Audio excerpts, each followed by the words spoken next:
Who was E.L. Dockey? What was his connection to the Watchtower? The Miracle Wheat Scandal? The Great Pyramid? The Finnish Mystery in the Temple? The 1925 date? And 1931? Good questions. Good discussion. Good investigation. Sounds like something worthy of a little investigation, maybe? Watchtower history style, of course. All right, so there are some articles in the Watchtower and the Golden Age by a gentleman named E.L. Dockey, but no first name is given. Who was he? How did he impact the society? But with only the initials listed, it was very difficult to track down who exactly he was. Even in the Watchtower yearbooks, I believe in every single one of them up until the late 40s, only his initials were listed. I think the 1948 yearbook had his full name, but I found it another way as well. I noticed that in that era, they did a lot of people's just their initials. No,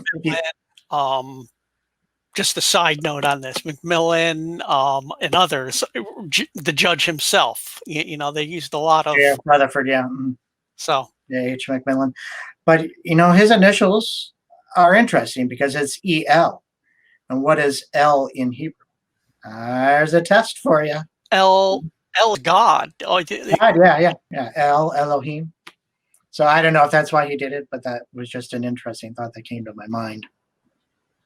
But in the New Era Enterprise, I found an obituary that mentions some other Dockey names. And these would be his family members. Which would indicate they were involved in the Bible student movement. As a family, they were involved in the Bible student movement, yes. And you could see that from the obituary there. But I was able to track down the census reports with his full name. His name was Emmanuel Lewis. And then once I found the name, then I was able to find more. But we still know very little about him other than what we see published. And in doing that research, I found Mr. Dockey was a one-room school teacher. There's a website that has some of the one-room schoolhouses across the country. And you'll see his photo here with some of the children. And they're holding up a geography book in the photo, if you're curious what the books were. But Dockey is the one that's standing right with his eyes closed, unfortunately, in front of the flag. This was the only photo that I was able to find. I'm sure there's more out there, but... now, it says he died in Brooklyn. Did he die at the Bethel? Yes, exactly. So if you look at the census reports for 1920, 1930, 1940, he was in Brooklyn during those years. And he's also listed that way in many of the yearbooks. Now, Dockey is one of those that was involved in the Miracle Wheat Scandal. Which we're not going to get into right now, but that'll be another discussion that some people might be interested in. Some people might be interested in this one. But what we're trying to do is research this Watchtower history style. We're looking at each of the individuals and trying to build a complete story. And we're trying to compare what was listed in the Watchtower with what is in the Brooklyn Eagle and other sources and try and bring a comprehensive story together. So in doing that, we found some stories about this gentleman, E.L. Dockey, and who he was. And that's how this whole discussion came about. Because when you read one history book, it says one story, and you read another history book, you get another one. Well, let's look at the documentation and see what the full story is. Another discussion for a future time. But Dockey is listed here with Bonet as the ones in charge of selling this miracle wheat. And do you remember who Bonet was? We talked about him in a previous discussion. He owned the farm where Russell was buried. Bonet was a company man. We'll see some of his correspondence a little later on, which is very interesting. The way that he talked about Dockey is something that needs further investigation. But you'll notice here it says that in one of these articles, instead of answering the question, he points to the lawyer, the general counsel for the society, who was a tall man in black. That would have been Rutherford, of course. But he also didn't want to give his name, you'll see in the article as well. So again, he just kept his name secret for some time. I don't know exactly why. I didn't find anything in the newspapers on him, nothing other than him being the school teacher and this Miracle Wheat story. So in the Miracle Wheat trial transcript, it's interesting that Docky says that he understands that Bonet had a farm in Ohio where he was testing this wheat. Wouldn't he have known that? So I'm wondering how really involved he was with this scandal. So we're going to have to really pour through the trial transcript and try and get all the little details before we actually have a discussion on this. So it's going to be an interesting discussion. But Penton is one of those other voices on what the scandal meant. So as I said, we see Docky from time to time throughout Watchtower literature. So we see in the 1914 convention report, he had an article on Thanksgiving for our future prospects. And you'll see he liked charts and patterns. And you could see some of those patterns repeating. So it's an interesting chart if you can understand it to look at. We're going to get a little more into some of his other speculations. So 1916 report, we have Docky again giving a talk on the ransom price. Here we have a little bit of information on Docky that I saw was interesting. So there's a famous book by Reverend Charles Sheldon called In His Steps. What Would Jesus Do? And of course, that whole What Would Jesus Do movement a few years ago was based on that general concept.